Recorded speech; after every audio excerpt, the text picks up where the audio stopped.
بسم اللہ الرحمن الرحیم۔ السلام علیکم ناظرین، آپ کو بتائیں گے کہ خبر موسم کی حالات کے بارے میں ہائی الرٹ جاری کر دیا گیا ہے۔ محکمہ موسمیات نے ابھی یہ خبر جاری کی ہے اور انہوں نے یہ بتایا ہے کہ آج پاکستان کے اندر اور پاکستان کے تمام شہروں کے اندر، جو کہ کل کراچی کے اندر موسم بارش کا بنا تھا، اور آج کیسا درجہ حرارت رہے گا اور کیسے کہاں پر کیا درجہ حرارت رہے گا، اس کے بارے میں ہم آپ کو تمام کی تمام تفصیلات بتاتے ہیں کہ محکمہ موسمیات نے گرمی کے بارے میں کون سی بڑی پیشن گوئی کر دی اور کون سے انہوں نے بتایا ہے، انہوں نے ابھی کیا اعلانات کیے ہیں اور کیا بتایا، اس کے بارے میں ہم آپ کو بتائیں گے۔ لیکن ناظرین، اگر آپ نے اس سے پہلے ہمارے چینل کو سبسکرائب نہیں کیا تو پلیز سبسکرائب کر دیں اور بیل آئیکن کو بھی پریس کر دیں۔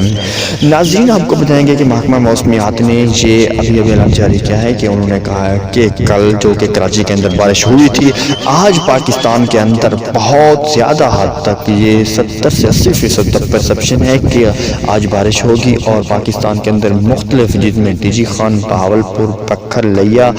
اور اسلام آباد اور فیصلہ آباد وہ بھی اس میں شامل ہوں گے، اور ان کا بارش کا وہاں پر سلسلہ جاری ہوگا۔ ناظرین، محکمہ موسمیات نے بتایا ہے کہ اب ٹیمپریچر کم ہوگا اور انشاءاللہ موسم ٹھیک ہو جائے گا۔